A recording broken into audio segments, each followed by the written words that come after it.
Há mais de 2000 anos, um judeu nazareno, caminhando entre aqueles que se consideravam porta-vozes exclusivos da vontade divina, despreocupado dos sistemas estabelecidos para separar os que mereceriam a salvação e o ingresso no paraíso, daqueles que seriam afastados de Deus Criador por toda a eternidade, cravou o marco definitivo nessas questiúnculas, ao desprezar as convenções meramente humanas e salientar que o mandamento mais importante é o de amar a Deus acima de todas as coisas, e ao próximo como a si mesmo, independentemente de quem seja esse próximo.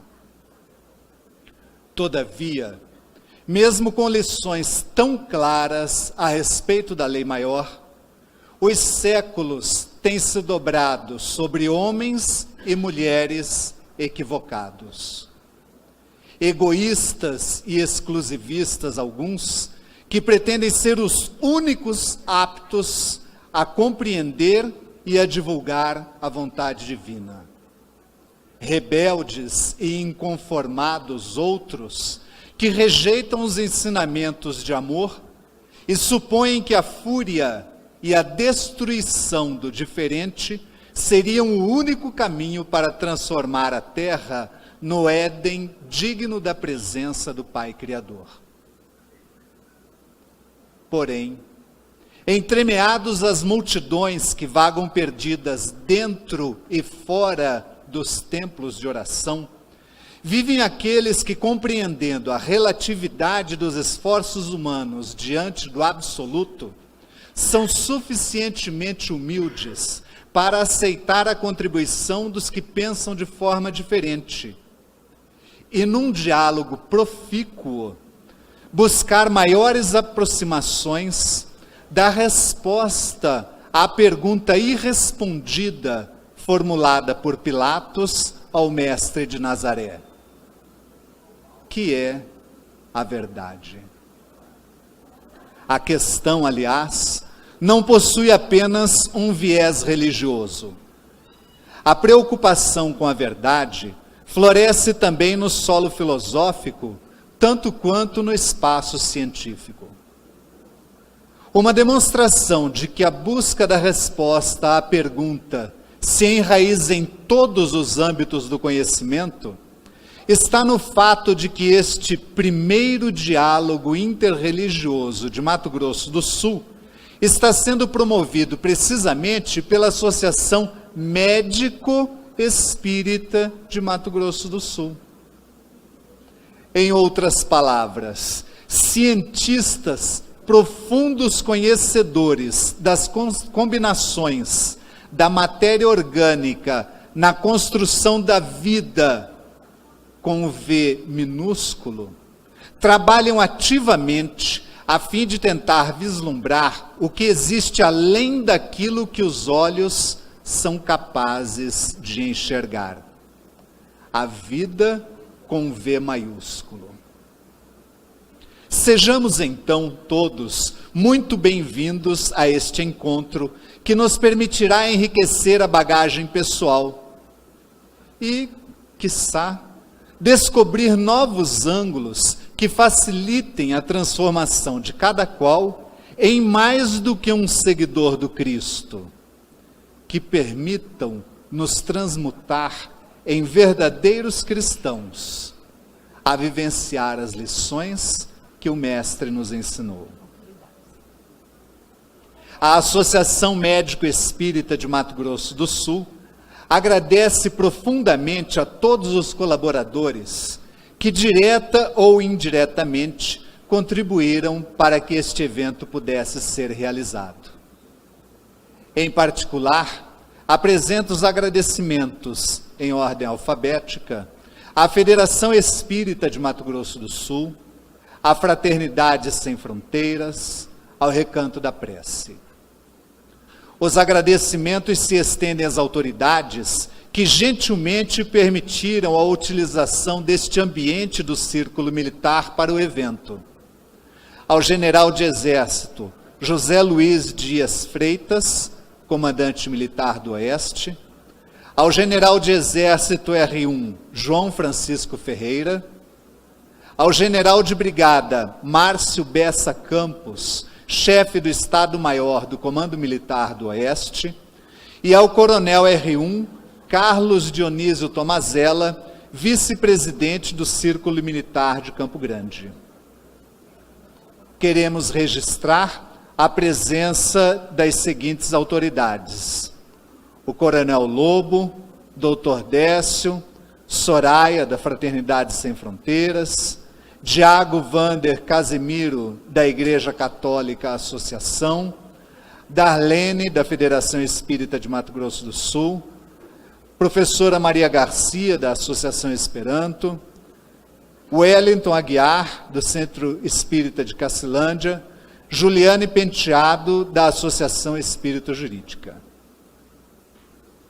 E do Monsenhor Gêner Ramon de Oliveira, da Igreja Vétero-Católica da Arquidiocese de Campo Grande. Este evento está sendo transmitido pela web rádio Portal da Luz de Dourados, Mato Grosso do Sul, em cadeia, retransmitindo para as web rádios Sementes de Amor, daqui de Campo Grande, Rádio Fraternidade de Uberlândia, Minas Gerais, Rádio Doutrina do Rio de Janeiro, São Francisco de Tobias Barreto, no Sergipe, Cidade de Teófilo Otoni, de Minas Gerais, e Espaço Espírita de Barra Velha, de Santa Catarina. Solicitamos a todos, neste momento, que tomem os seus celulares e desliguem ou deixem no modo silencioso. Todos receberam um cartão numerado ao chegar. Guardem com cuidado, porque ao final do evento serão sorteados alguns brindes com base nesses números.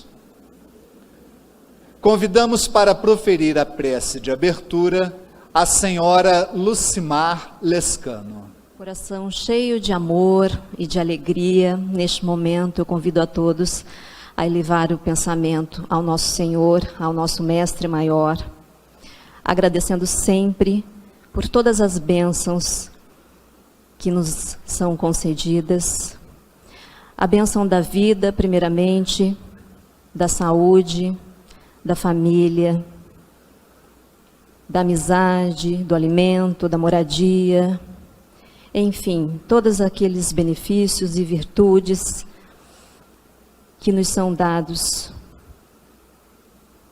neste plano de vida, para que a gente possa fazer o nosso melhor na condução da nossa caminhada. Agradecer também a Deus por todas as possibilidades que Ele nos apresenta, com toda a sua misericórdia, o seu amor, a sua bondade, para que a gente possa enfrentar os desafios da vida, todos os obstáculos, tudo aquilo que sempre devemos imaginar, que servem para a gente parar um pouco, pensar, refletir sobre como estamos conduzindo a nossa vida.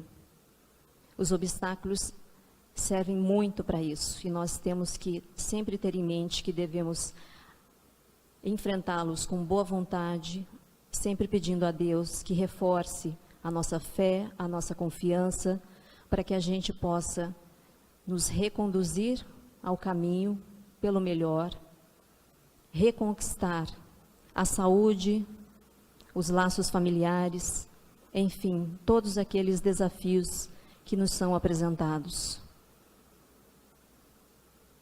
E assim como pedimos para nós, reforçamos também os pedidos para todos da nossa convivência, familiares, amigos, colegas de trabalho, enfim, todos da nossa convivência próxima e também para este mundo de maneira geral, as pessoas que vivem em situações de miséria, de vulnerabilidade na saúde também, na violência, em países em guerra, em crises econômicas, humanitárias.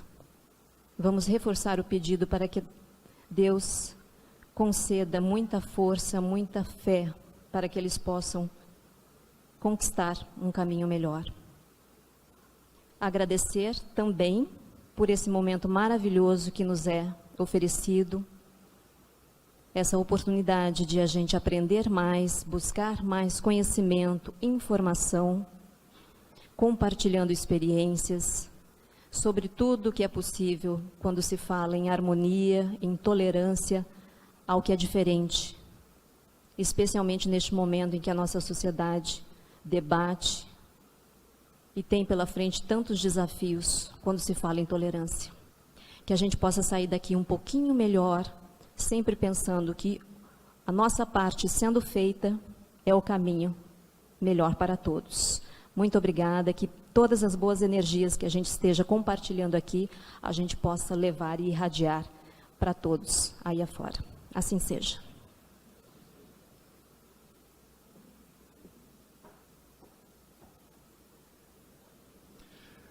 Convidamos para tomar assento à mesa de conferência a irmã Aila Pinheiro,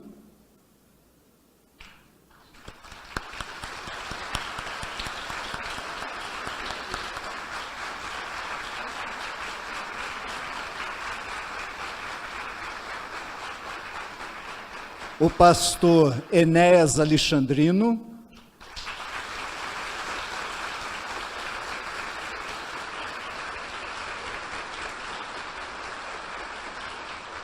e o juiz de direito, doutor Haroldo Dutra Dias.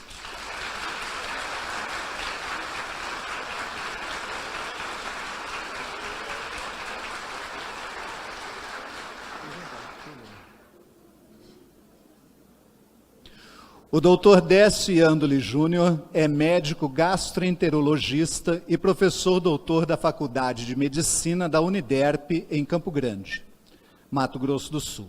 É presidente da Associação Médico Espírita de Mato Grosso do Sul. Convidamos o doutor Décio Andoli Júnior para proferir as palavras de boas-vindas.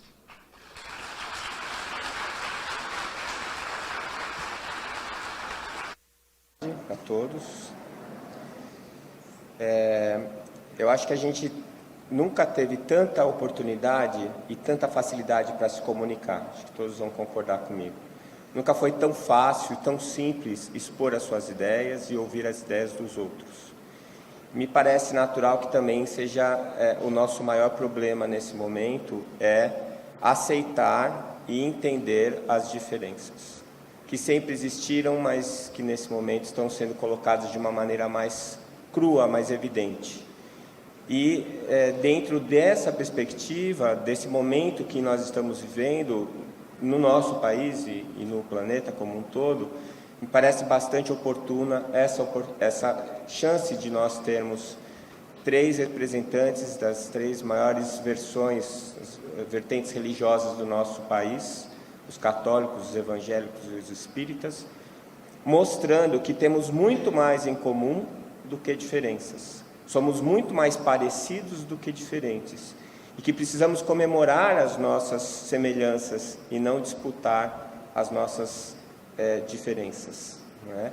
Eu queria agradecer demais a todos que vieram aqui, atendendo ao chamado da Associação Médico Espírita, mas principalmente aos nossos oradores que viajaram, né, dos seus estados para estar aqui na maior boa vontade, para nos proporcionar esse momento maravilhoso de diálogo, em que nós poderemos perceber as nossas semelhanças e perceber que antes de sermos católicos, evangélicos ou espíritas, nós somos irmãos.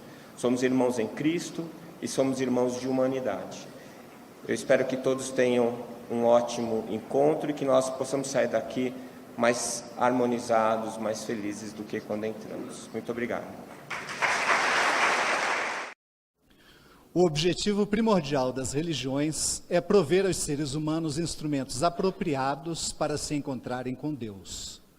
Por isso, a palavra religião costuma estar relacionada a algo positivo e que promove a paz. O próprio termo religião tem origem na expressão latina religare, indicando a proposta de religar as criaturas ao Criador do universo. Ocorre, porém, que o tempo histórico e o tempo presente estão repletos de pessoas que, acreditando-se únicos herdeiros da divindade, adotam postura proselitista, disseminam o preconceito e a discriminação contra grupos sociais e religiosos diferentes dos seus. Numa atitude marcada pela contradição, propagam a violência, a discórdia e a intolerância através de um discurso religioso, afirmando que fazem isso em nome de Deus. Felizmente, ao longo do tempo, algumas instâncias abriram caminho para o estabelecimento de fóruns permanentes de diálogo religioso. No Brasil, na década de 1960, a Igreja Católica iniciou uma política de diálogo interreligioso através de iniciativas a partir do Concílio Vaticano II.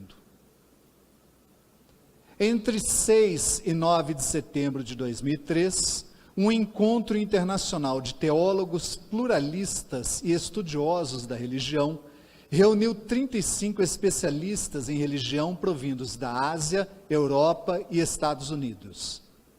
Nesse encontro, os participantes estabeleceram os princípios para o diálogo interreligioso, divulgados em uma nota de imprensa. Desses princípios, 2 parecem muito importantes recordarmos. Primeiro, o diálogo e o compromisso interreligioso devem ser a forma pela qual as religiões se relacionam entre si. Uma necessidade primordial para as religiões é a de curar os antagonismos entre elas. Segundo, o diálogo deve envolver os urgentes problemas do mundo hoje, incluído a guerra, a violência, a pobreza, a devastação ambiental, a injustiça de gênero, a violação de direitos humanos. Essas são as propostas que servem de sustentação para o diálogo que estamos promovendo nesta tarde.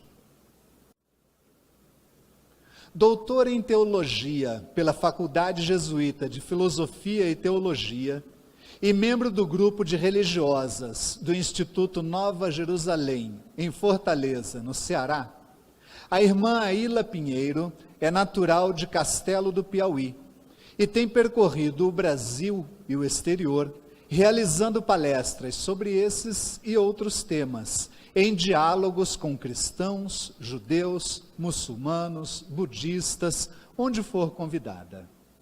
Irmã Aila defende o diálogo interreligioso como importante ferramenta de divulgação do Evangelho e do cristianismo. Para a primeira conferência desta tarde, convidamos ao púlpito a expositora, irmã Aila Pinheiro.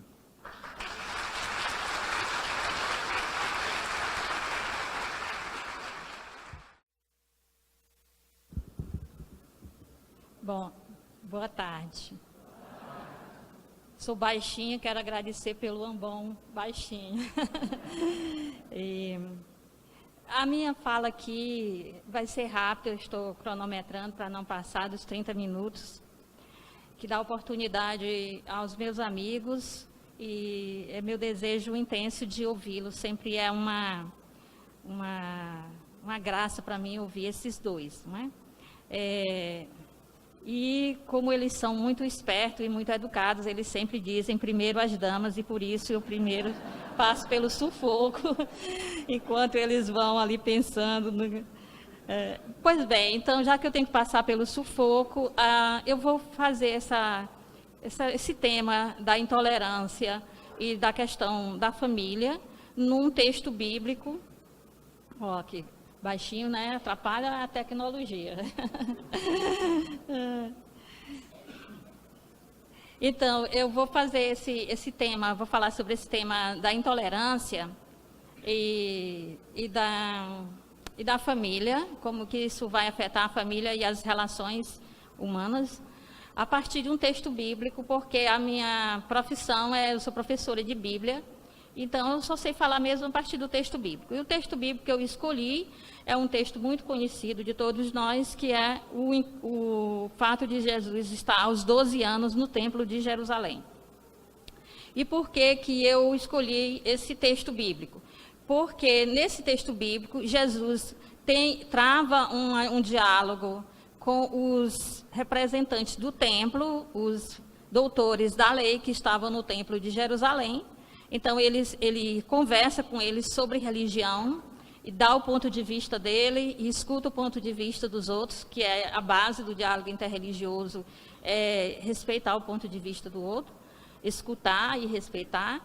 E também porque Jesus fala sobre isto, esses aspectos religiosos, com a sua família de origem, principalmente com a mãe dele, Maria, que faz questões também, ela faz uma questão a respeito da atitude dele, e ele vai explicar essa atitude, pelo menos ele vai deixá-la pensar sobre a atitude dele a partir de uma compreensão que ele tem da religião, da qual ele veio, não é, como humano dentro de uma família. Então, o texto está no Evangelho de Lucas, no capítulo 2, a partir do versículo 41, depois vocês poderão acompanhar. Então, o que eu fiz? Eu estava dizendo ali, enquanto nós esperávamos, que aqui nós temos a evolução tecnológica. Ele está com a Bíblia, eu estou com o papel e o outro está com o iPad, mas vamos lá, né? Então, o meu papel, eu tenho apenas o texto bíblico e uma cola, não é? A cola é muito importante. A primeira coisa que diz é que Jesus estava realizando um costume religioso familiar. É dito que todos os anos a família dele ia a Jerusalém na época da Páscoa.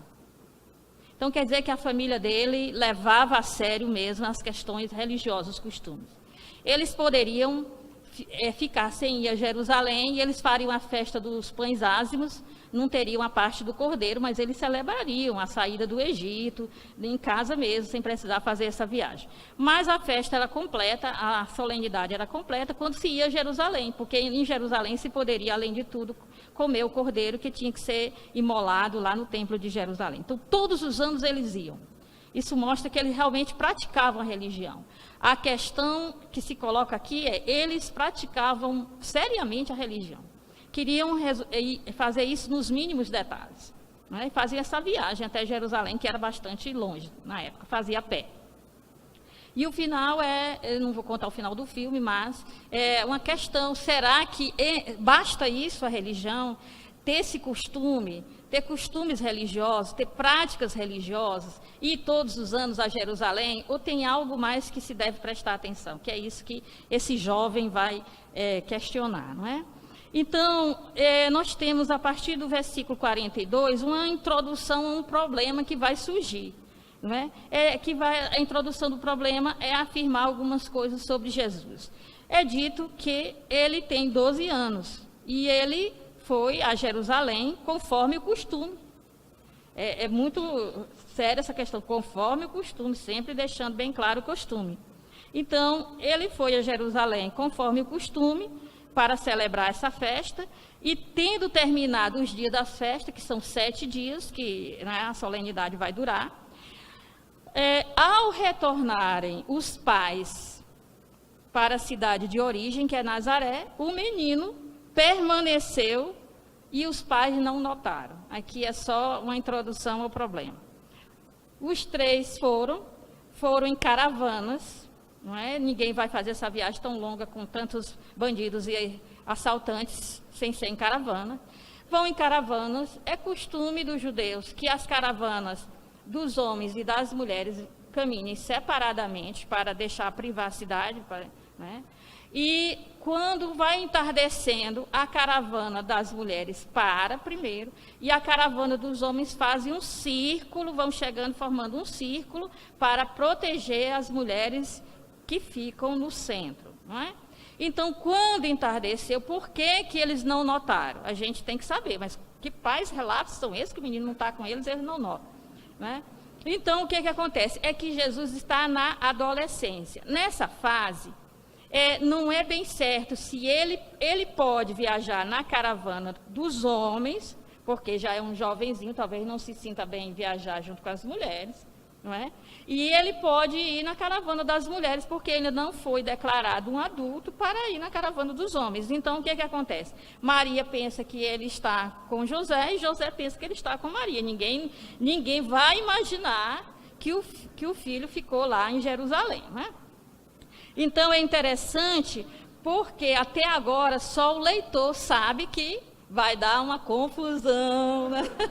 Mas os personagens ainda não sabem, Maria não sabe, José não sabe, que isso dá um suspense, que a gente fica perguntando, mas o que é que vai acontecer? Então, depois dos comerciais, quando volta o filme, né? Então, acontece que quando as caravanas se encontraram, eles andaram um dia, no final do dia as caravanas se encontraram, e então eles notam que o menino não está, não é?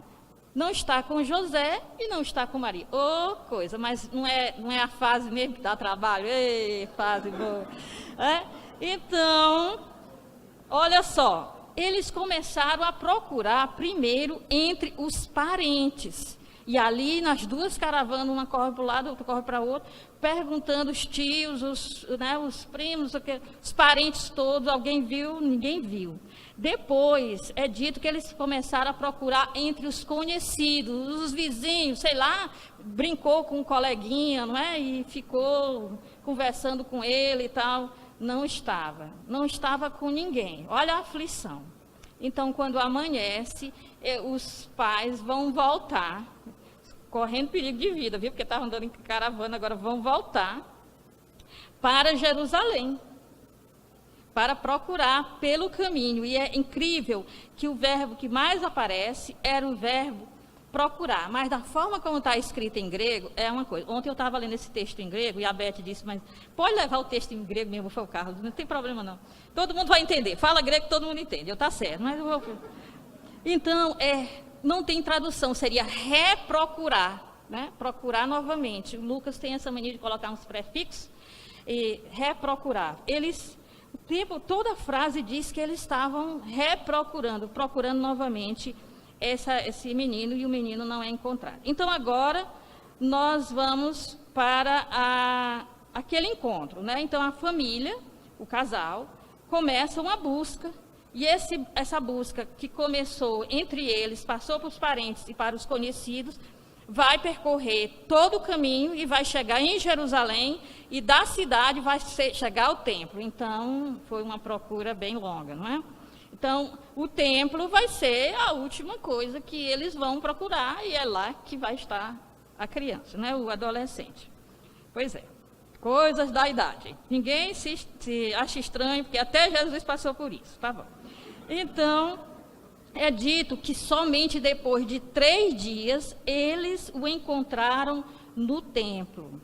Não é? E olha só o que ele estava fazendo.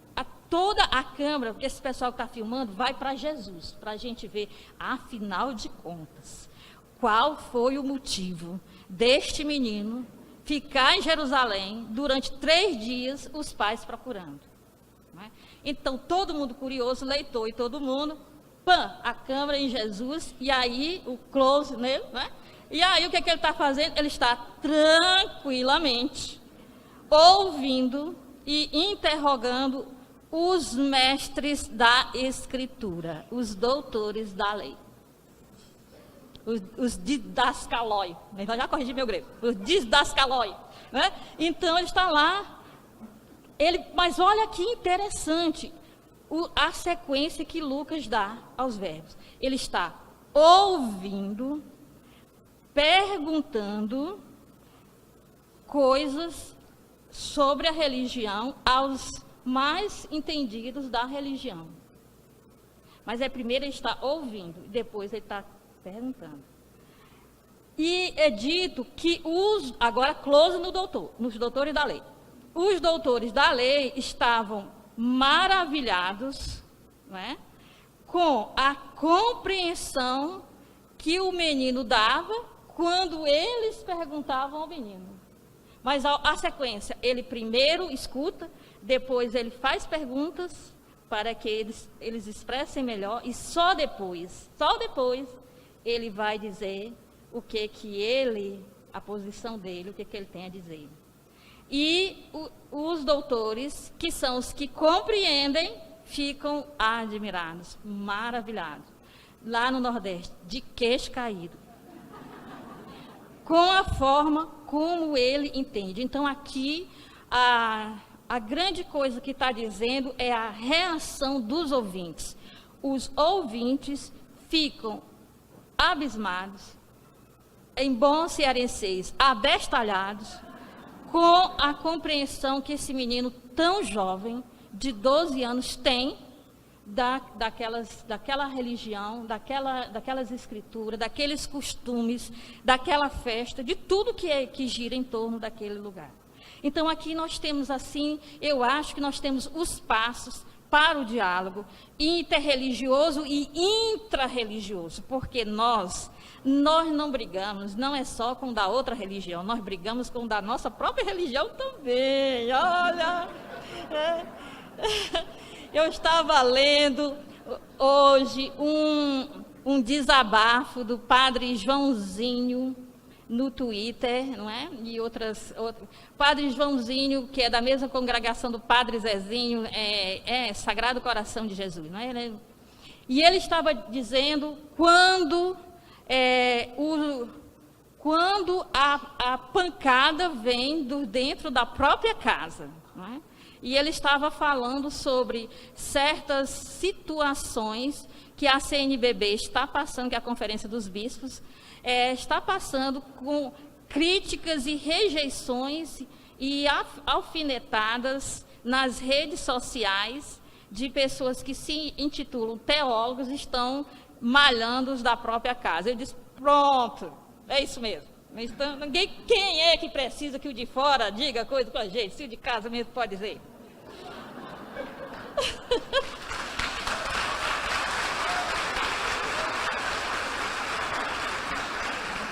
Porque se é para criticar, o de casa mesmo critica, os mais íntimos é que criticam, e aí dói mais ainda, porque vocês sabem. Bom, mas enfim, ele é da religião, o menino é da mesma religião dos doutores da lei, só que ele tem uma compreensão diferente.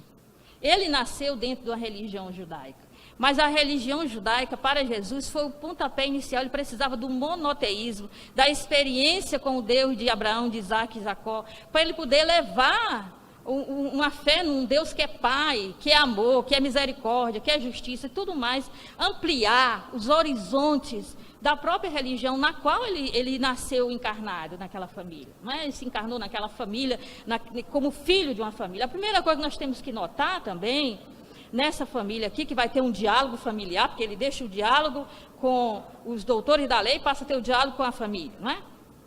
Primeira coisa é essa, ele já está dando os princípios de como dialogar com quem não pensa igual a gente, que pode ser da próprio grupo religioso ou de outro. E escute, pergunte para ver se você entendeu bem, deixar mais uma oportunidade do outro se expressar, e depois diga o que você compreende. Não é?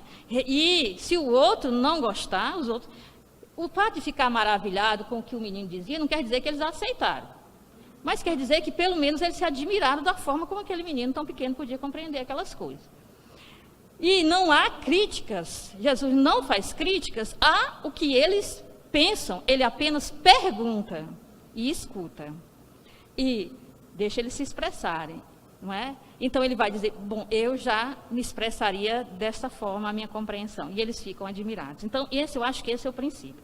Pois bem, mas a conversa está muito boa e o tempo está correndo, tenho 5 minutos para terminar. Então, o que eu quero deixar mais tempo para eles, vou deixar 10 minutos para vocês. Eu quero sair daqui, meu filho. Eu quero sentar ali. Então, é o seguinte, povo da TV, olha, eu sou assim mesmo, desculpa. Mas é assim, olha, então, eles estão nesse diálogo bem interessante quando chega a mãe. E não vá pensar que só porque é Maria, ela vai estar calma, porque mãe é mãe. Gente, dá licença. Olha, ela está procurando esse menino há 3 dias, gente. Por favor. Por favor. Então, veja só, mãe é mãe. Então, olha só. E tendo visto, Maria e José viram isso e ficaram admirados. O menino tranquilamente conversando com os doutores da lei, enquanto ele se descabelava pelo caminho. E aí, a mãe, que nessa hora o homem não se mete, não vai sobrar para você, não se mete não. Olha, problema de mãe com filho, ninguém se mete. A minha mãe mesmo, quando ela vai resolver um problema com os meus irmãos, eu outras vezes estou de férias, eu digo tchauzinho, que eu vou ali, vou fazer uma visita pastoral, não quero me envolver. Então, a mãe disse assim, filho, vamos tentar ver se a gente dá um tom de voz, eu não sou mãe não, mas eu já vi isso tanto assim. Menino, né? Por que agiste assim conosco? Por que fizeste isso? Por que agiste deste modo? Eis que teu pai e eu estávamos aflitíssimos te procurando. Porque mãe que é mãe exagera. Não tem isso. Não é só aflito, é aflitíssimo. Envolveu o pai estava aflitíssimo também. E disse para eles. Aí Jesus vai responder. Mas não dá vontade de botar esse menino pelo menos de castigo, olha só, com maior calma. E por que me procuráveis? Entendi.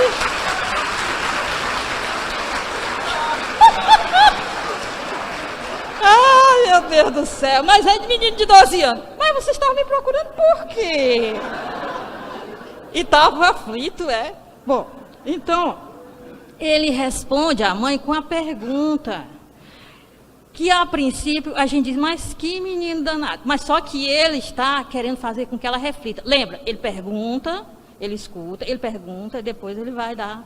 Então, agora nós temos esse diálogo com a família.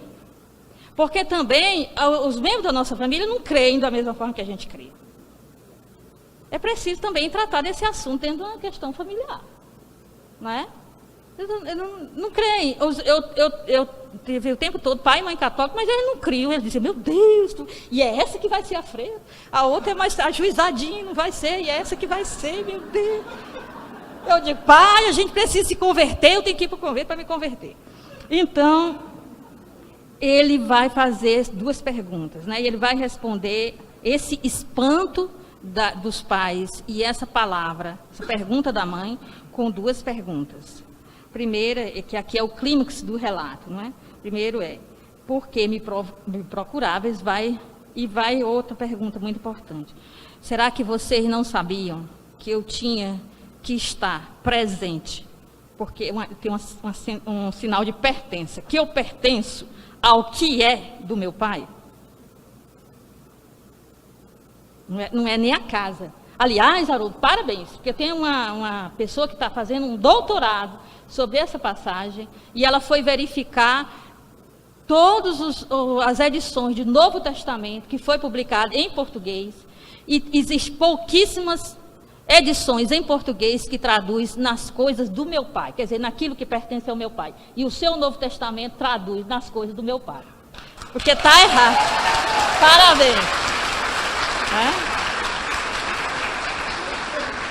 Porque geralmente traduz na casa do meu pai. Não, ele não ficou no templo porque ele tem que estar naquele templo. Ele não tem que estar no templo.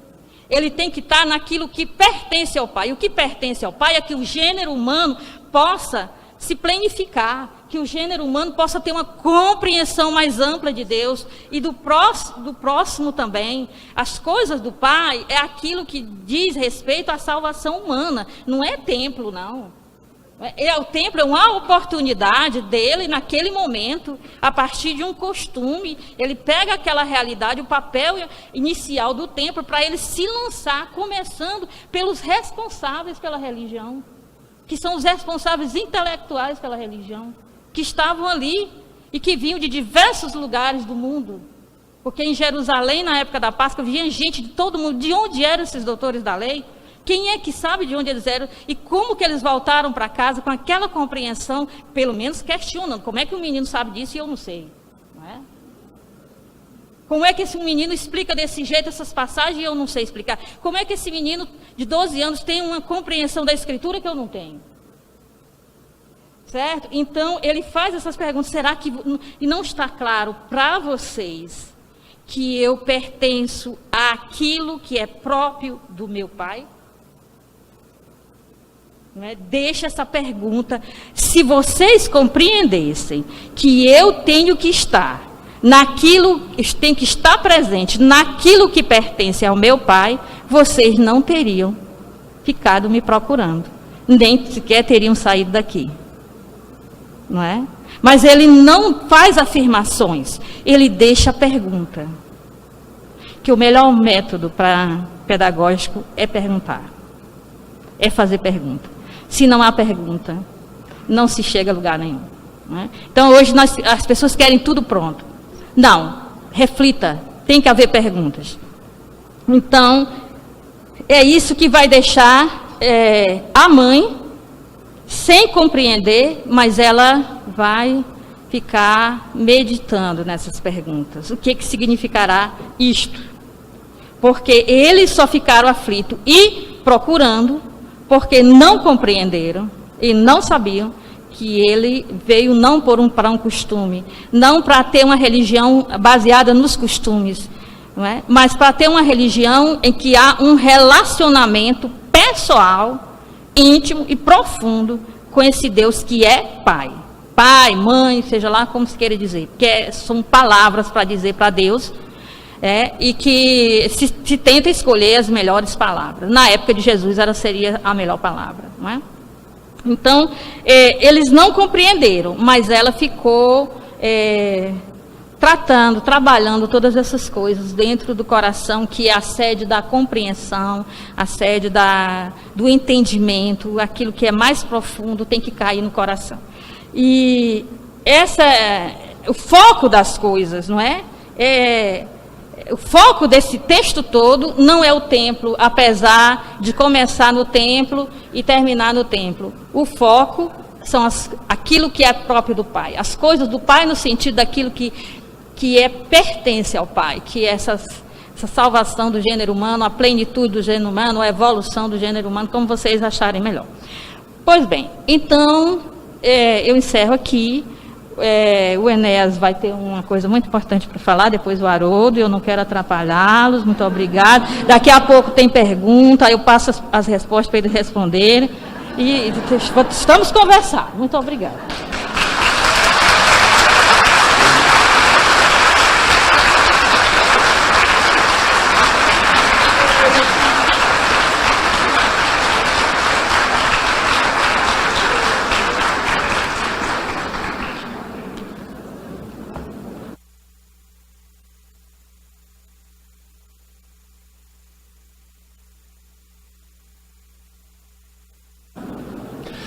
Pastor há mais de 20 anos e livreiro há mais de 15 anos, Enéas Alexandrino afirmou em entrevista: eu acredito que além da vocação pastoral, também tenho uma vocação para trabalhar com livros. Até acho que na eternidade vou continuar como livreiro, mas possivelmente as pessoas vão comprar sem dinheiro. Não é de duvidar. Ele e sua esposa Karen são diretores do Instituto Bíblico Teológico em Belo Horizonte, Minas Gerais, que tem a finalidade de preparar e formar pastores evangélicos. E em suas palavras, penso que a experiência da leitura é uma sensação de termos uma grande nuvem de testemunhas à nossa volta. A fé cristã é, acima de tudo, uma fé histórica, que chegou até nós através de ricas tradições, e os livros são formas de preservar essa riqueza, viabilizando seu conhecimento. Acredito que a leitura faz parte da vocação cristã. Afinal de contas, a palavra sagrada se fez livro. Para a nossa segunda conferência vespertina, convidamos ao púlpito o expositor, pastor Enéas Alexandrino.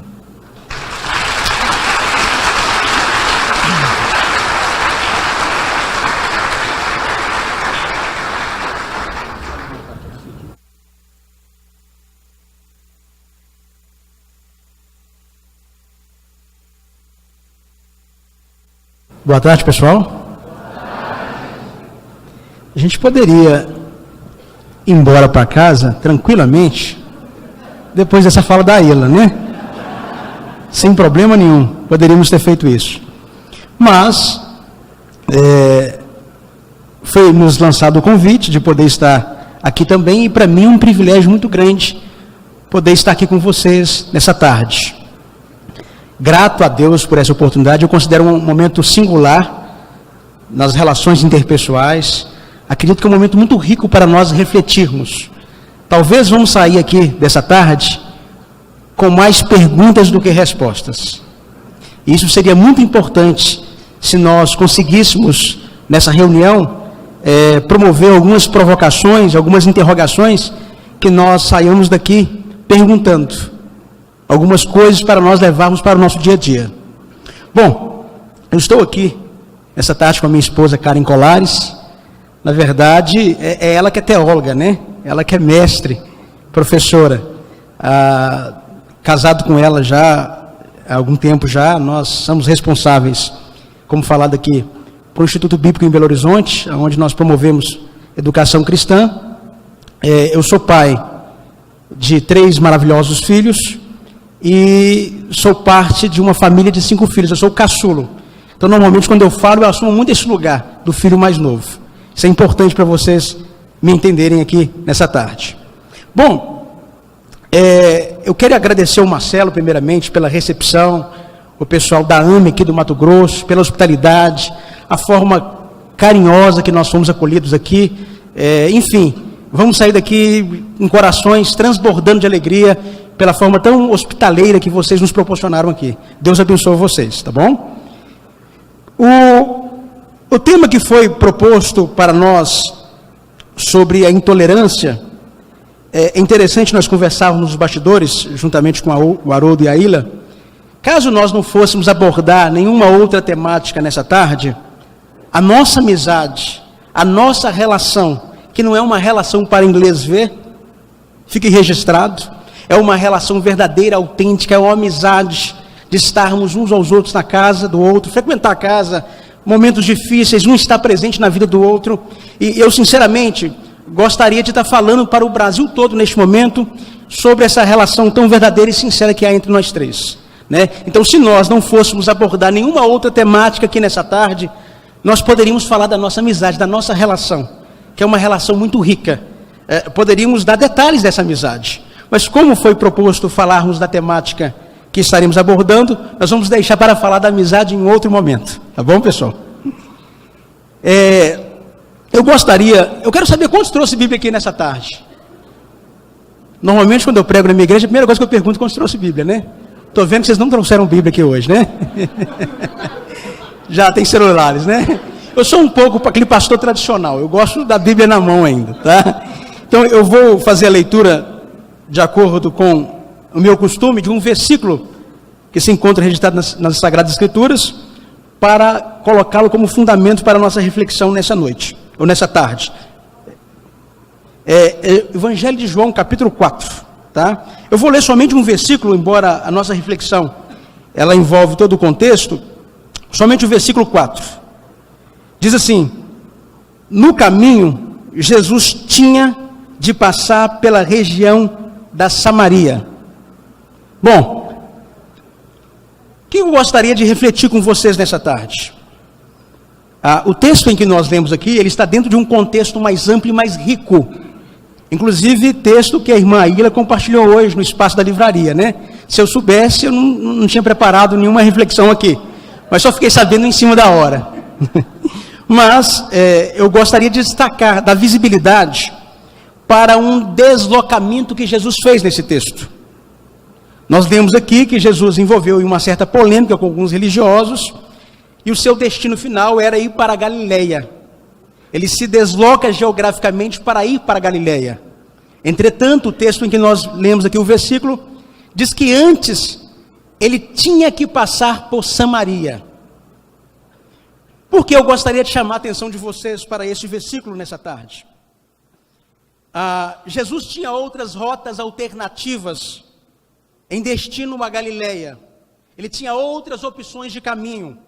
Ele poderia muito bem passar por Decápolis, ele tinha outras rotas, embora mais distantes, ele poderia fazer uso dessas rotas para o seu destino final. Entretanto, o Evangelho de João emprega um verbo que diz que ele tinha que passar por Samaria. Esse verbo é um verbo recorrente nesse Evangelho.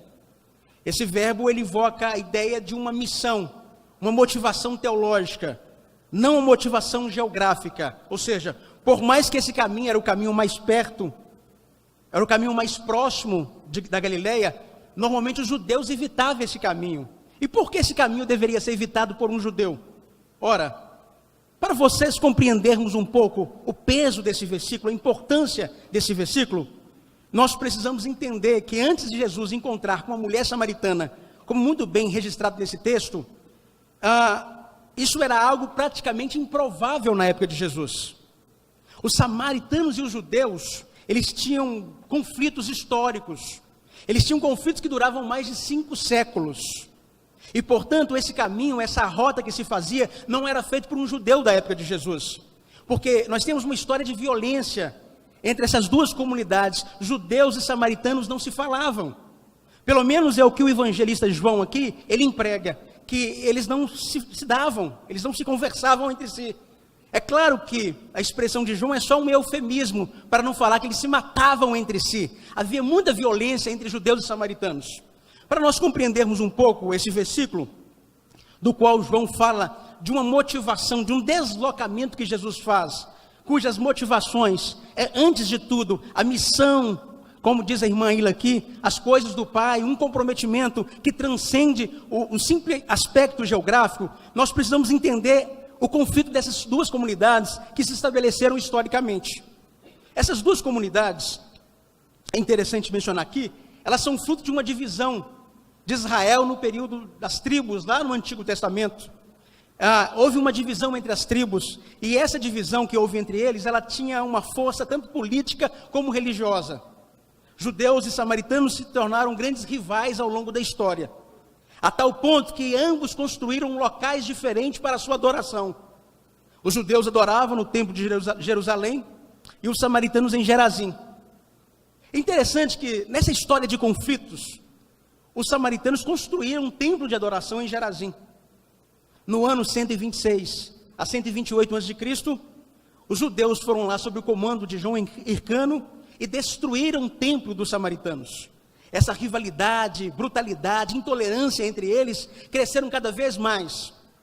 No ano 6 da era cristã, Jesus ainda era pequenininho, era um menino, os samaritanos invadiram o templo dos judeus, espalhando no templo ossos de defunto e profanando o templo dos judeus.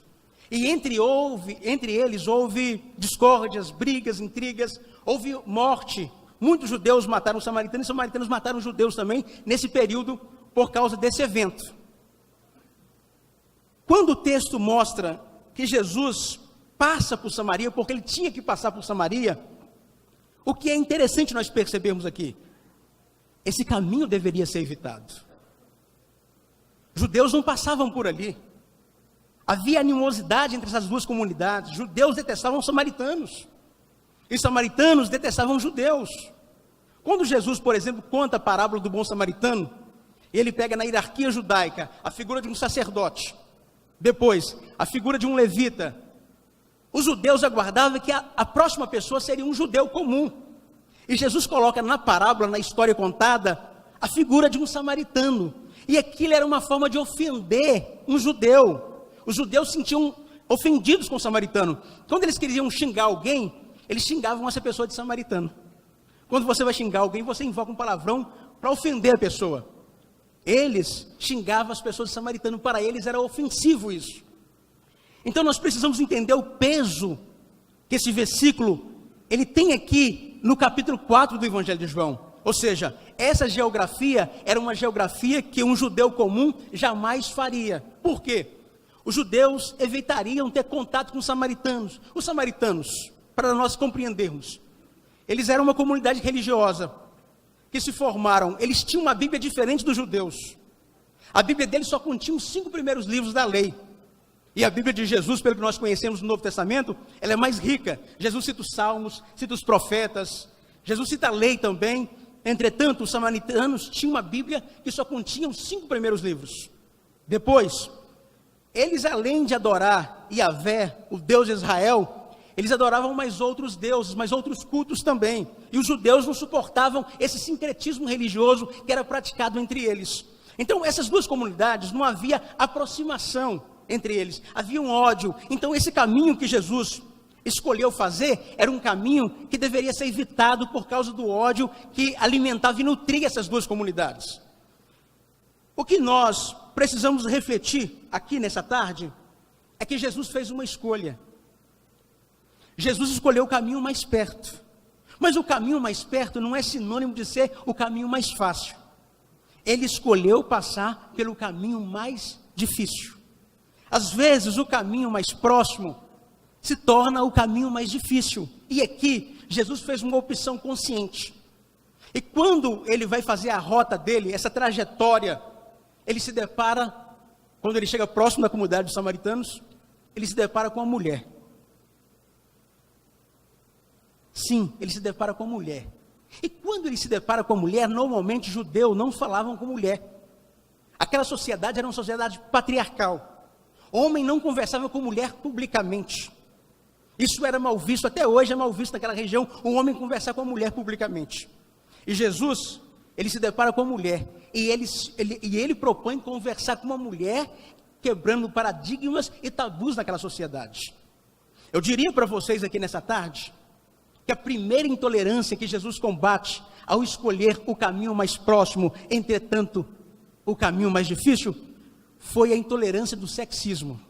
Sim, eu gostaria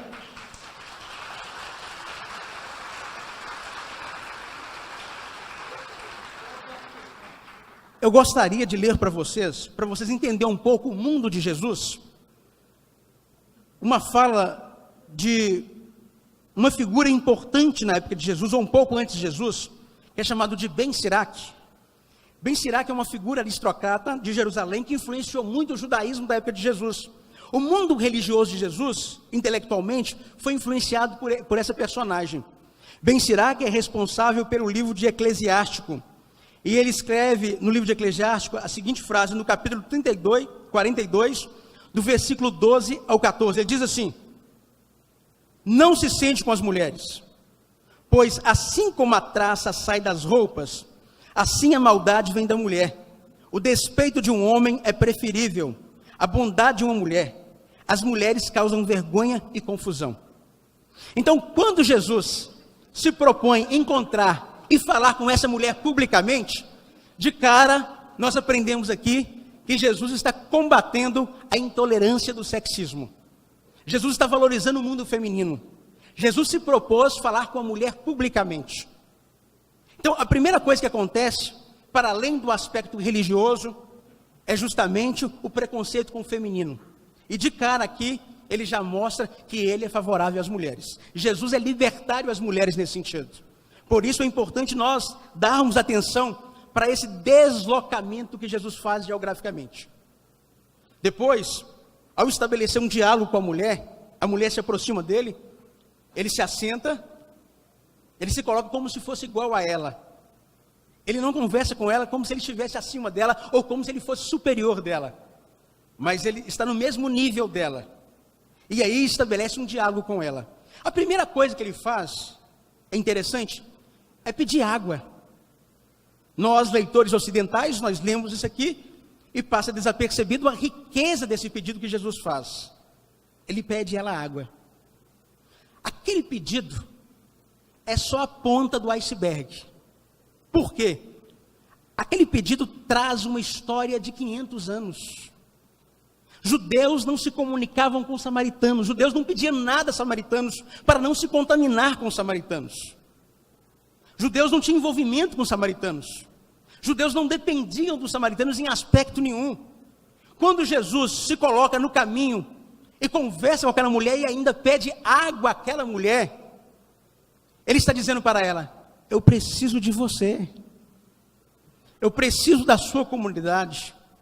Eu preciso do seu povo. Jesus se coloca num lugar ou numa situação em que ele quebra praticamente com um único pedido 5 séculos de muito ódio, rivalidade, mortes, assassinatos, que era alimentado entre essas duas comunidades.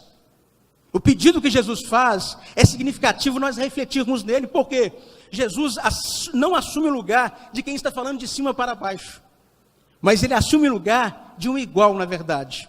Ele mostra uma necessidade e ele mostra uma carência que ele tem. E a mulher se assusta com o pedido de Jesus. E por que ela se assusta com o pedido de Jesus? Ora, ela diz assim: sendo o Senhor judeu, como o Senhor pode me pedir água sendo eu samaritana?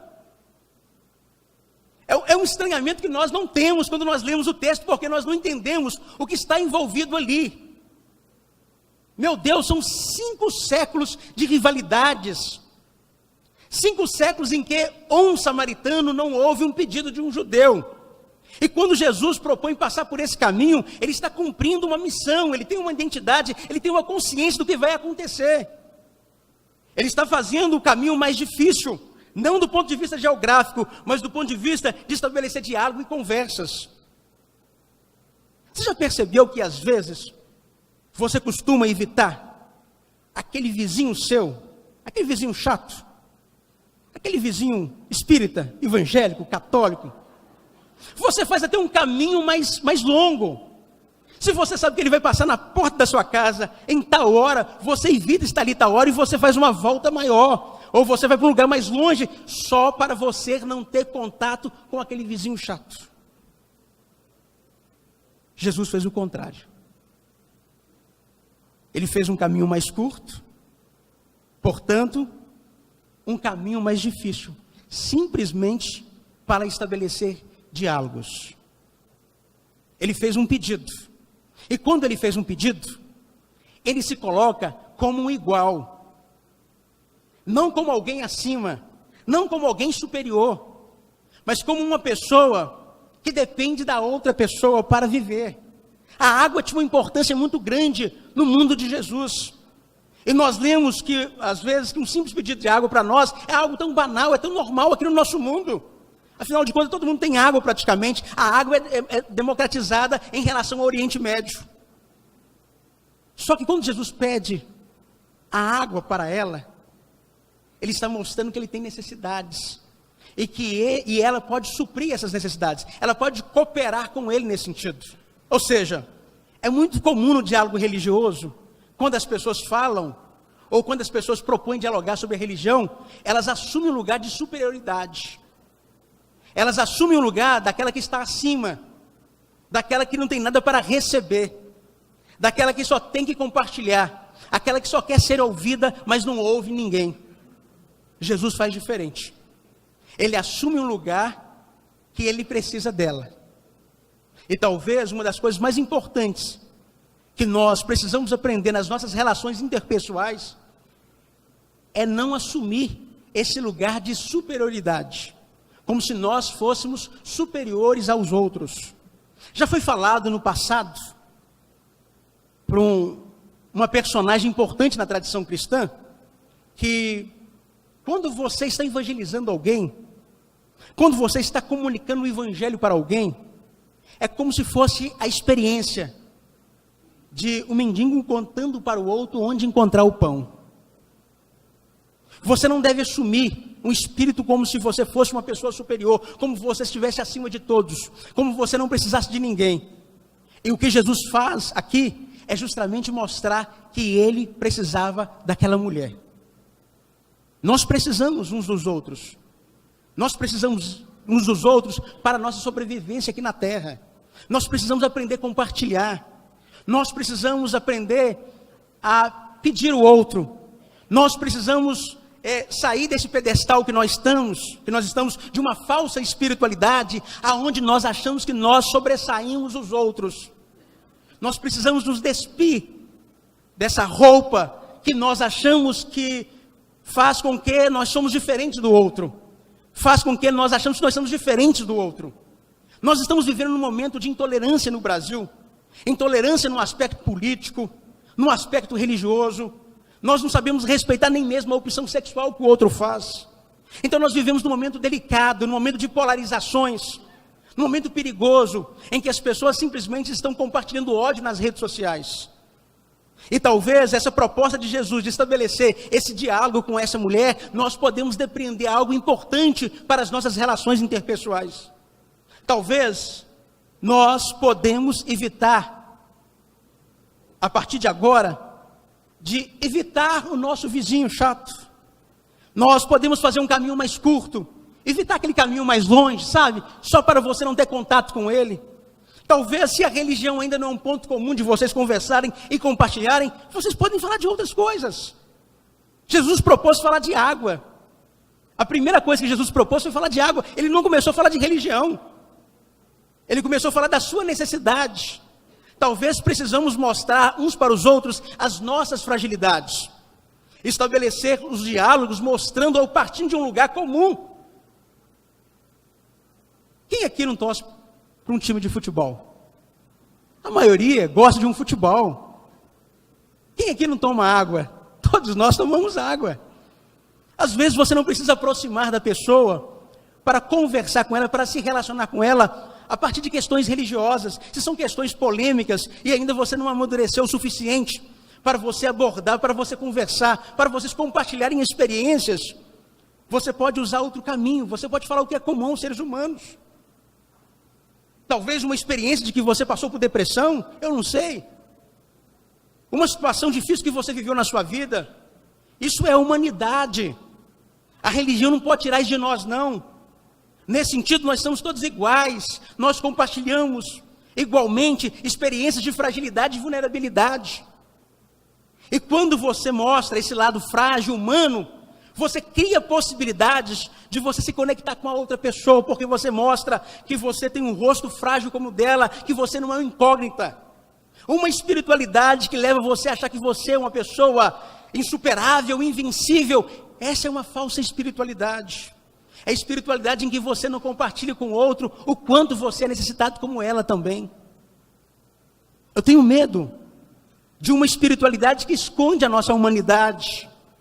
Eu tenho medo de uma espiritualidade onde as pessoas assumem lugar de superioridade, onde as pessoas não têm predisposição de ouvir o outro. Essa espiritualidade não tem alteridade nenhuma. Essa espiritualidade não respeita o rosto do outro, o horizonte do outro.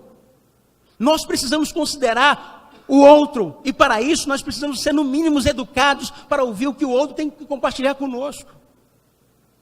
Jesus fez isso nessa passagem. Ele se abriu para a possibilidade de ouvir aquela mulher, de ouvir as suas experiências pessoais, de ouvir as suas desilusões, de ouvir a sua história. Jesus simplesmente poderia ter falado assim: eu não vou conversar com ela. Afinal de contas, a Bíblia dela é diferente da minha. A Bíblia dela falta alguns livros. A minha Bíblia é completa. Ele não fez isso. Simplesmente, ele se colocou naquele caminho que os judeus evitavam para dialogar com ela, para conversar com ela. Alguém aqui tem algum amigo ateu?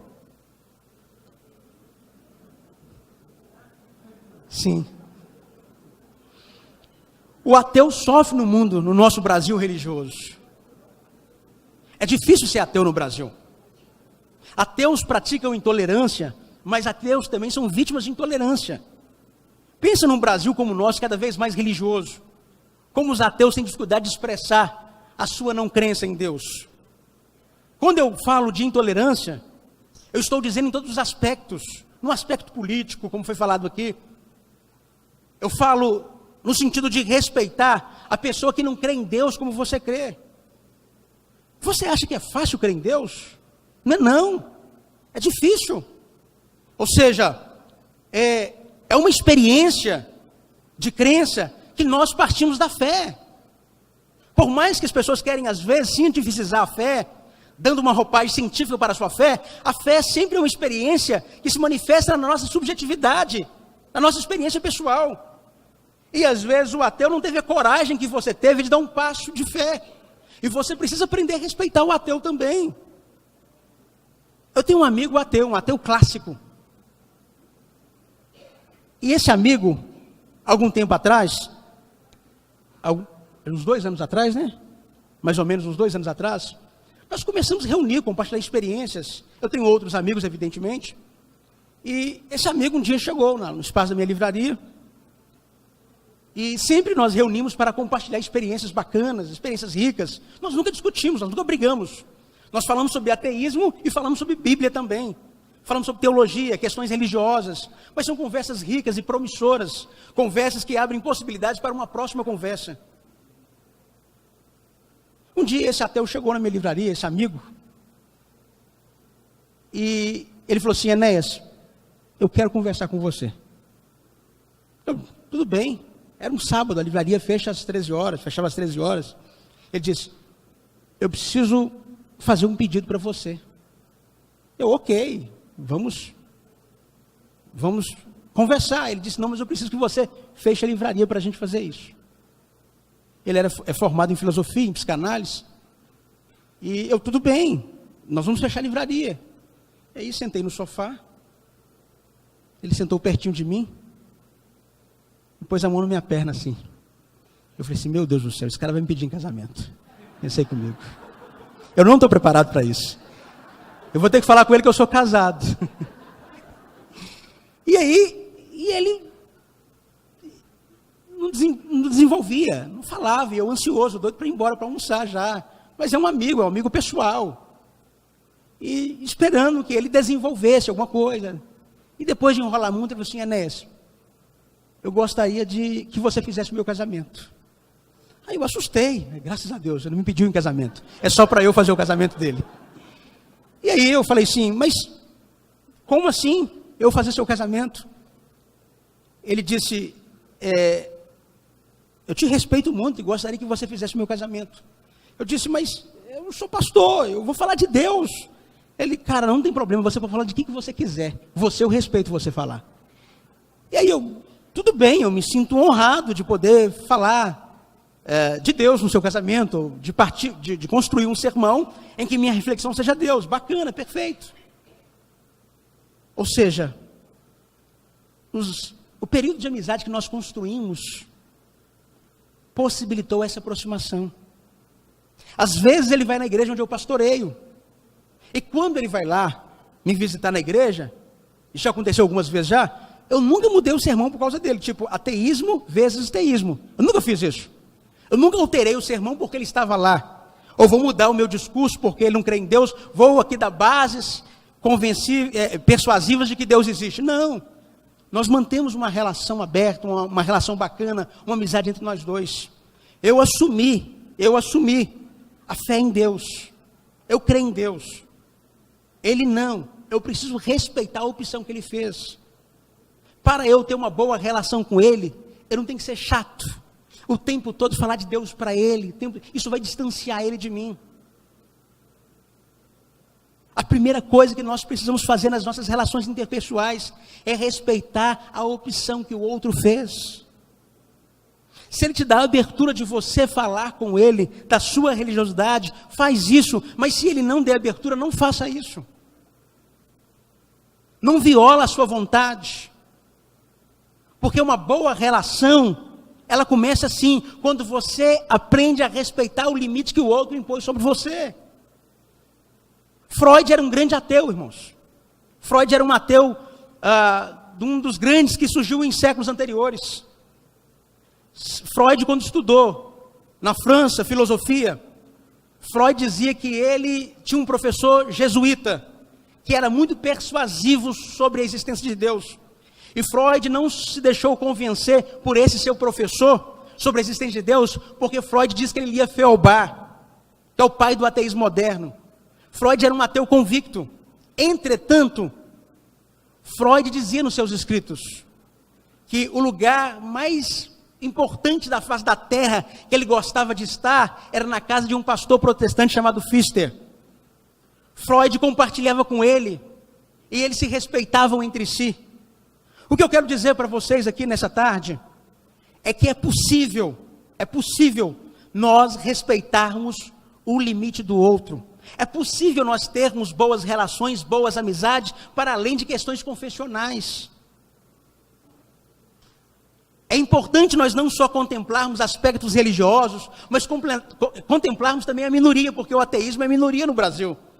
Nós precisamos considerarmos outras vertentes, outras formas que as pessoas escolheram viver diferente da nossa e respeitar essa diversidade. respeitar que existe diferença entre nós. E Jesus, acima de tudo, ele se deslocou do seu lugar de conforto para estar com uma pessoa que pensa diferente do que ele, de uma pessoa que tinha crenças diferentes do que ele. E nós precisamos urgentemente entender que nós precisamos estabelecer como meta esse deslocamento em nossas relações do dia a dia. Porque isso aqui que foi criado, esse evento maravilhoso, esse evento grande aqui, ele não significa nada se nós não sermos pessoas melhores lá fora, se nós não fazermos diferente nas nossas relações interpessoais.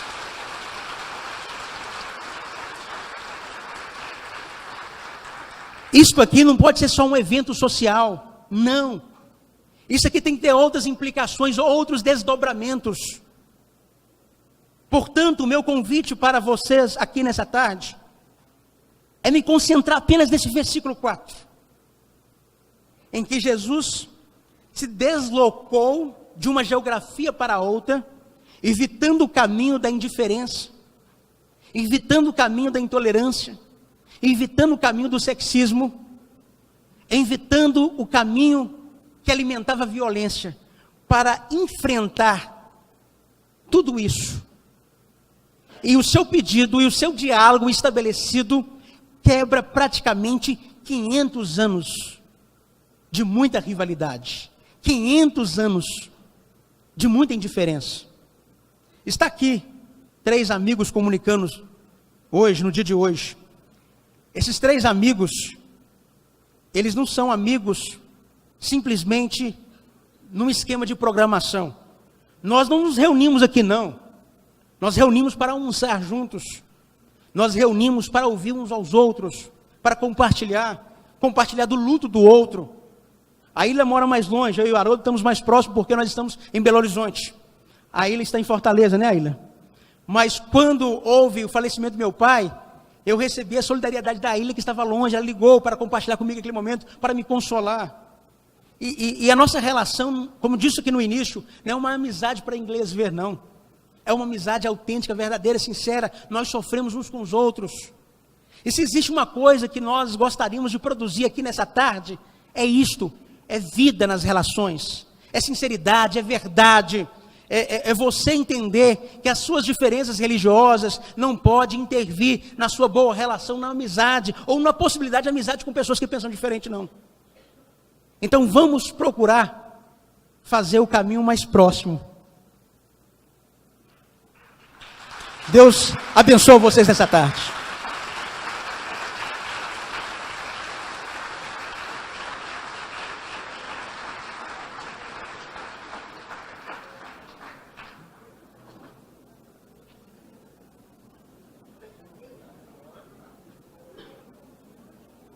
Haroldo Dutra Dias, juiz de direito do Tribunal de Justiça de Minas Gerais, é também escritor, tradutor, professor e conferencista espírita brasileiro. O expositor é bacharel em Direito pela Universidade Federal de Minas Gerais e vem se destacando como um dos mais ativos divulgadores do Espiritismo. O conferencista é autor dos livros Parábolas de Jesus, Texto e Contexto, 7 Minutos com Emmanuel, e de uma tradução do Novo Testamento para o português a partir do texto crítico grego, editada originalmente pelo Conselho Espírita Internacional em 2010. Possui ainda inúmeras palestras disponibilizadas em DVDs e nas mídias sociais. Para a terceira conferência desta tarde, convidamos ao púlpito o expositor Haroldo Dutra Dias.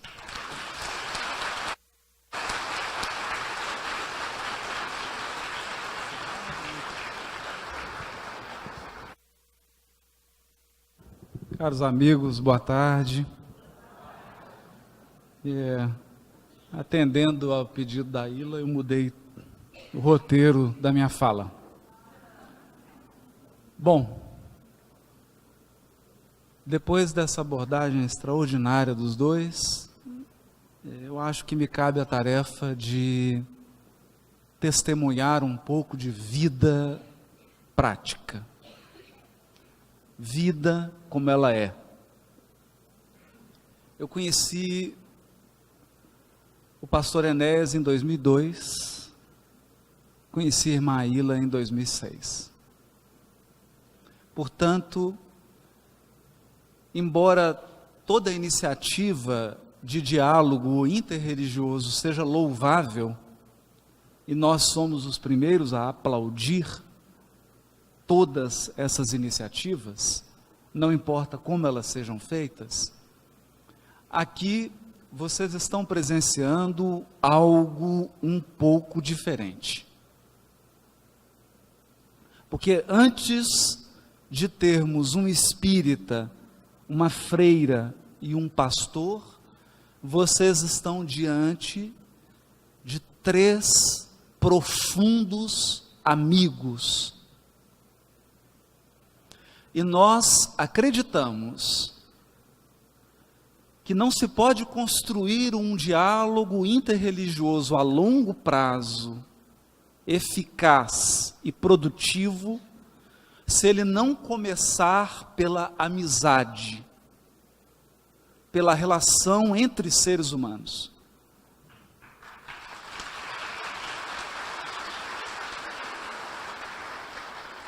De modo que não basta trazermos representantes de vertentes religiosas e colocarmos aqui na mesa, se nós não temos experiências com essas pessoas. Vai soar uma fala ensaiada, vai soar uma peça teatral. Aqui não há teatro. E é essa história que eu gostaria de contar. Em 2002, eu acabava de passar por uma experiência difícil na minha vida, e sempre nutri um desejo de conhecer mais sobre as questões bíblicas e teológicas.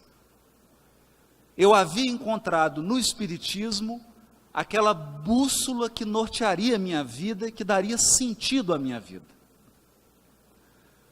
Mas eu não sentia no movimento espírita a abordagem profunda bíblica que eu estava buscando. Eu queria conhecer, eu queria aprender. Então eu chego numa livraria em que o pastor Enéas, porque eu digo que, e ele se definiu bem, antes de ser pastor, ele é, em Belo Horizonte, a referência do livro. Todos os intelectuais, teólogos, estudiosos, pessoas que se interessam, têm na figura do Enéas a referência do livro. Qual livro? Inclusive ele esqueceu 2 eu fiquei muito bravo com ele. Era para trazer 2, ele esqueceu em Belo Horizonte. Então, era a referência do livro. Então eu chego e começo a frequentar a livraria. E ele começa a indicar livros. Eu começo a ler os livros. E a gente começa a conversar sobre os livros. E o tempo vai passando e a gente gostava de se encontrar. E naquela livraria se encontravam muitas pessoas.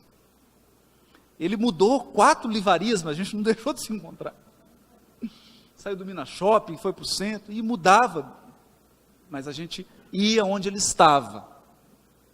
Encontrava outros. E sentávamos. E passaram-se alguns anos. E um dia eu o chamei. Você lembra disso? E disse para ele, eu tenho uma conversa séria. Eu queria ter uma conversa séria com você. Hã? Porque a conversa que eu queria ter com ele era uma conversa que poderia pôr fim àquela amizade. Nós já tínhamos uma amizade. Nós já sentávamos, tomávamos, Ele saía da livraria, arrumava um pretexto. Então vamos tomar um café. Está na hora do café. Sempre estava na hora, podia ser qualquer hora, estava na hora do café. Né? E a gente saía, tomava o café e conversava, e aquilo era intrigante, e conversava sobre os livros. Né? E eu disse para ele, eu tenho uma coisa séria para te dizer. Ele falou, não pode dizer. Eu sou espírita.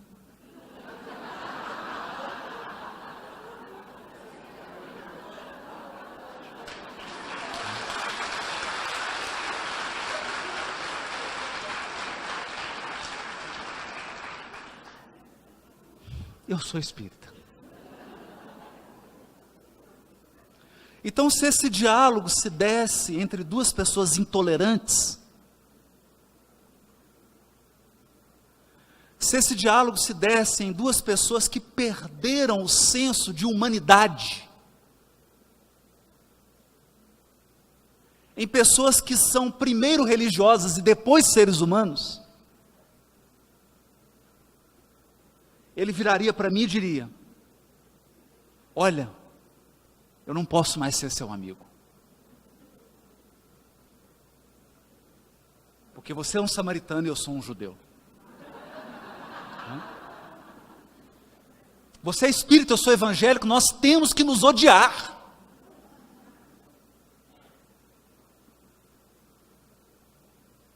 No entanto, ele disse assim, eu já sabia. Eu falei, como você já sabia? Rapaz, eu desconfiei.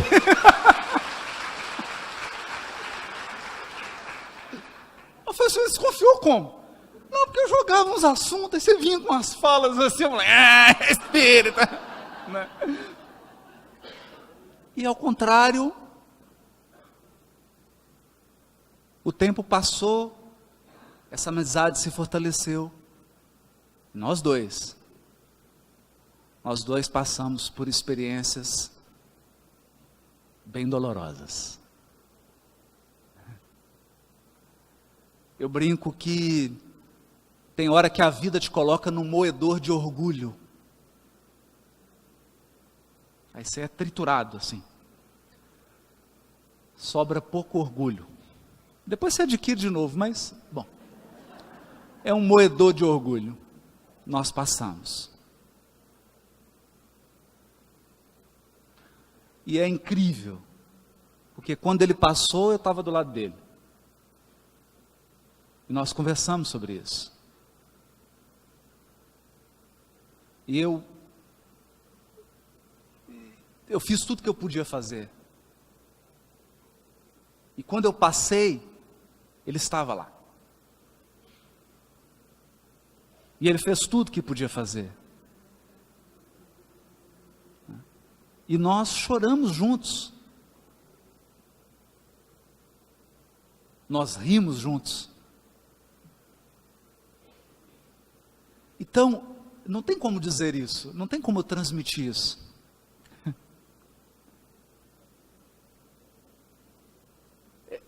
Essas experiências que nós passamos juntos, é intraduzível.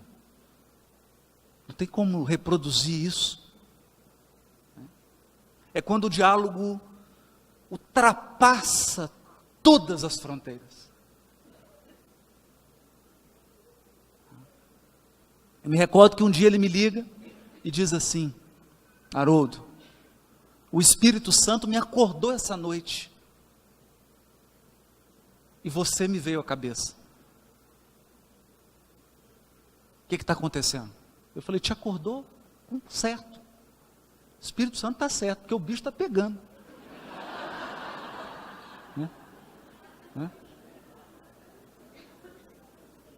2006 eu conheci a Ilha. E eu não tinha dimensão da posição que ela ocupa na comunidade religiosa dela. Eu sabia apenas que ela estava envolvida com seu mestrado, ou em vias de fazer o mestrado, depois se tornou o doutorado, e nós nos aproximamos por um interesse comum, entender o judaísmo, a cultura judaica, a importância da cultura judaica para iluminar os textos do Evangelho. E a gente começou a conversar. E essa afinidade foi se desenvolvendo, e aconteceu a mesma coisa. Nos momentos difíceis da comunidade da Ilha, nós estávamos lá. A gente fez o que podia, inclusive com recursos. Momentos de angústia dela, porque as maiores angústias de um religioso você vive com seus irmãos de fé.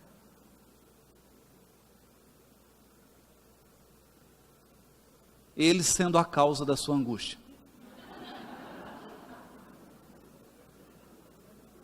E ela viveu as dela. Mas há não muito tempo, não faz muito tempo, um momento de grande desafio da minha vida, de grande desafio, ela estava comigo, não no telefone, dentro da minha casa.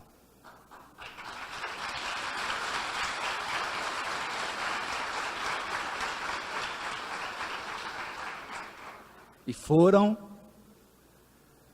chegou um momento que nós entramos do escritório,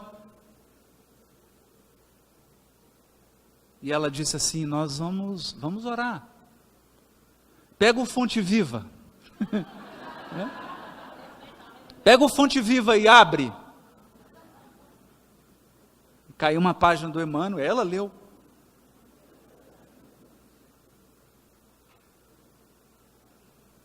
E não eram momentos de alegria. Nessa mesma situação, ele também esteve comigo, o Enéas, participando ativamente.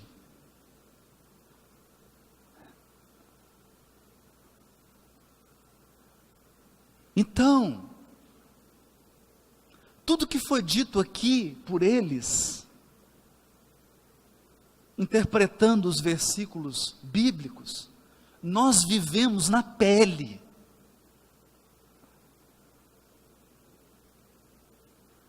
Aqui não é uma demonstração num ato público de pessoas que se respeitam e vão ouvir. Não. Aqui é um testemunho de pessoas que têm mais de 10 anos de convivência.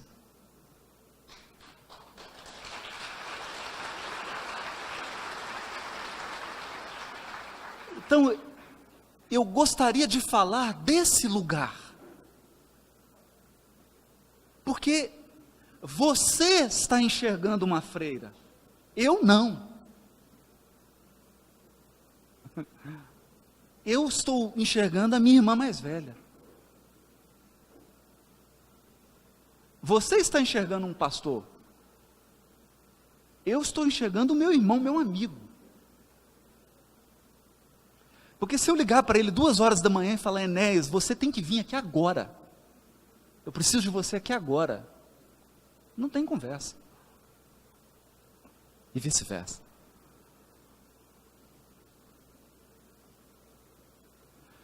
Então, ao longo desse caminho, o que nós podemos testemunhar para você?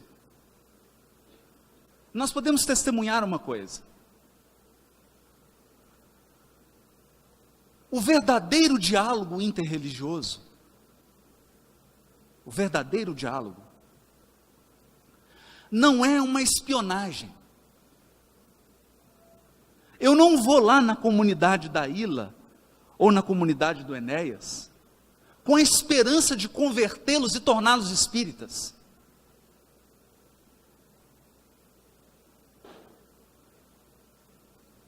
Porque o dia, isso não vai acontecer. Mas se a Ilha chegasse aqui e falar: eu vou tornar espírita, eu falei: eu deixo de ser seu amigo. Por quê? Porque eu entendo a missão dela no catolicismo.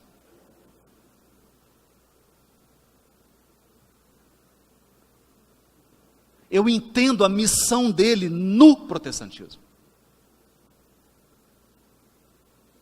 E eles entendem a minha no espiritismo.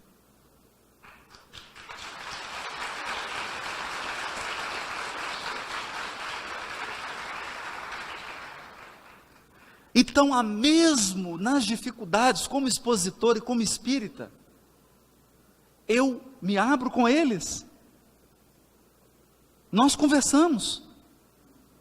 E eles dizem, eu acho que isso não está legal. Eu acho que você precisa adequar isso.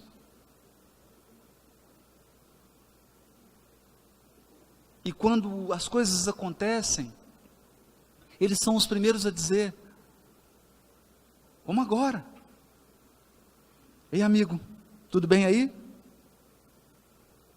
Tá tudo bem? Precisando de alguma coisa? Agora entendam. Esse é um diálogo genuíno, porque eu não determino parâmetros para ele. Eu não faço exigências. A Ilha pratica o diálogo interreligioso há muitos anos, com muitas comunidades. E agora algumas pessoas estão se sentindo no direito de dizer para ela onde ela pode ir, onde ela não pode ir.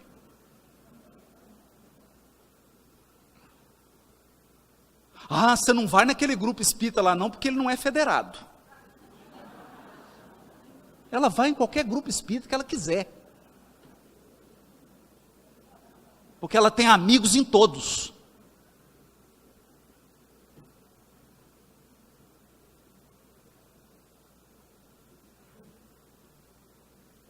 Então aqui não se trata de a defesa de uma linha espírita, de uma linha católica ou de uma linha evangélica. Porque dentro do protestantismo há várias vertentes, o Enés representa uma delas.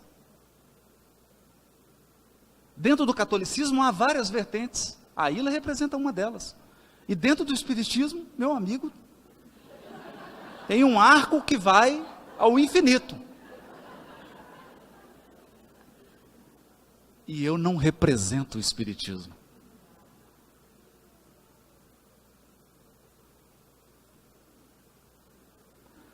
Então, o nosso diálogo interreligioso não tem compromissos institucionais. A gente só tem uma missão. E foi a que nós assumimos. Nos amarmos.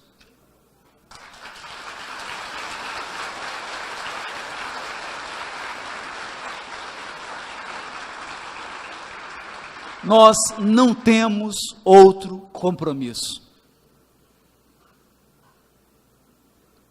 Não temos outro. Ela visita várias linhas de espíritas, Enéas, várias linhas também, tem contato com todos, como faz questão de me apresentar a pastores e a pessoas de várias linhas do protestantismo, e a Ilha também, como temos aqui hoje, gostaríamos de agradecer a todos que vieram, de várias outras linhas, inclusive do catolicismo. Mas o nosso compromisso é mostrar que Deus transcende a todos nós. Deus transcende as nossas semelhanças, mas Ele também transcende as nossas diferenças. Deus é Deus.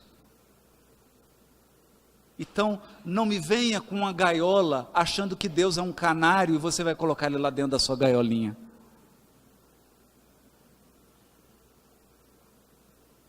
Deus não cabe em gaiolas. O Espírito sopra onde quer. Onde quer. Então nós seguimos simplesmente sendo amigos. nos apoiando, cuidando uns dos outros.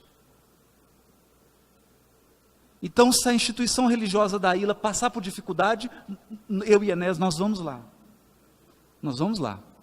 Nós vamos fazer o que for possível. E o impossível. E se o Enéas precisar de algo, e se tiver alguma dificuldade, se nós pudermos ajudar, estaremos eu e a Ilha.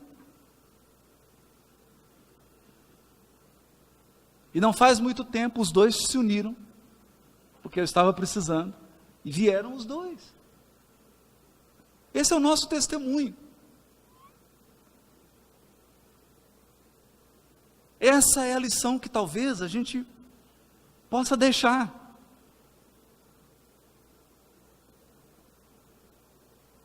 Que talvez a gente possa deixar.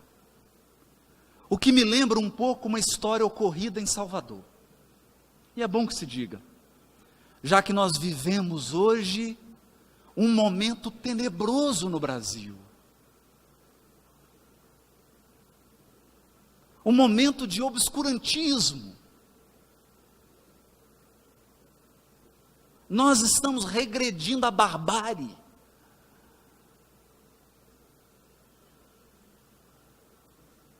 Templos de candomblé no Rio de Janeiro estão sendo invadidos pelos intolerantes religiosos.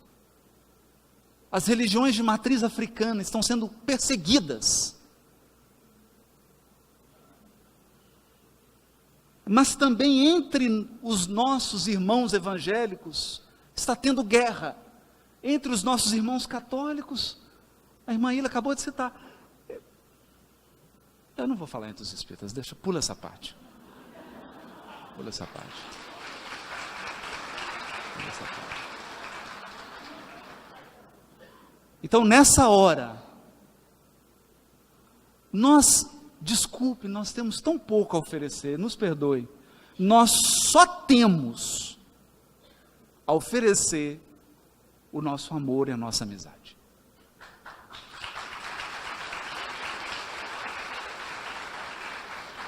É o que nós temos a oferecer. A nossa saborosa e rica amizade. Que já tem história.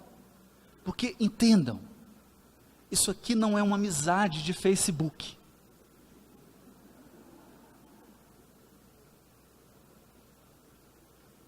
Nós já choramos juntos.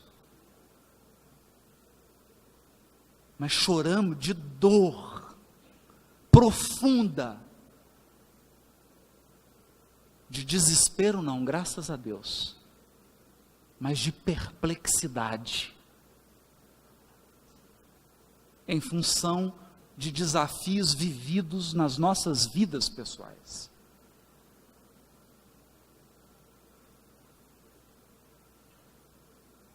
E essa relação segue produzindo frutos, e de vez em quando a gente se encontra em público, porque no privado a gente está sempre junto, está sempre junto, sempre. Eu acho que essa experiência, o que eu gostaria de dizer para vocês, eu não escolhi isso. Isso aqui não foi criado pela Ilha ou pelo Enéas. Aconteceu com a gente.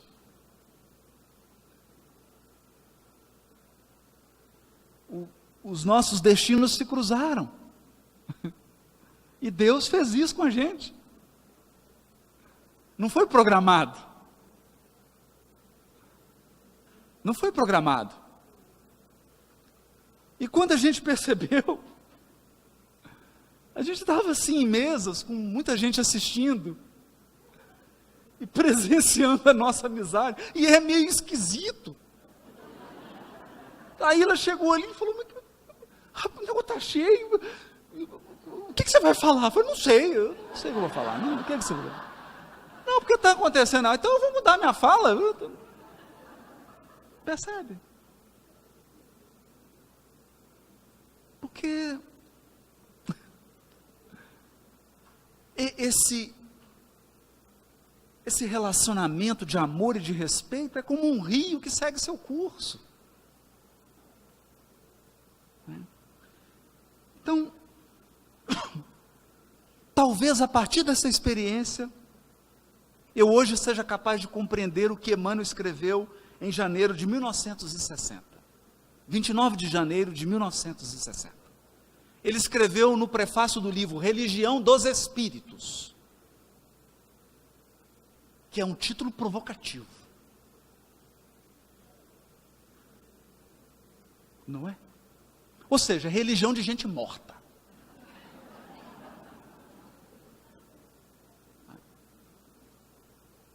Ele diz assim: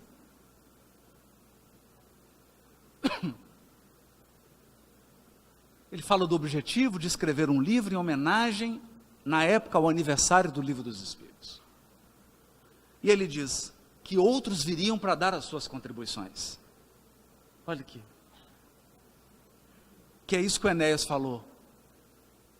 Em matéria de espiritualidade e religiosidade, nós somos mendigos compartilhando pão, não os donos do celeiro. O dono do celeiro é Jesus. É Ele que distribui. Então Emmanuel diz assim: e aguardando por essas contribuições, na sementeira da fé viva, cremos poder afirmar, com o título deste volume, que o primeiro livro da codificação kardeciana é manancial tão rico de valores morais para o caminho humano, que bem pode ser considerado não apenas como revelação da esfera superior, mas igualmente como o primeiro marco da religião dos espíritos. Em bases de sabedoria e amor, a refletir o Evangelho sob a inspiração de nosso Senhor Jesus Cristo. Eu desejo a todos vocês, não diálogo interreligioso, eu desejo a vocês que tenham a bênção de ter amigos como esses.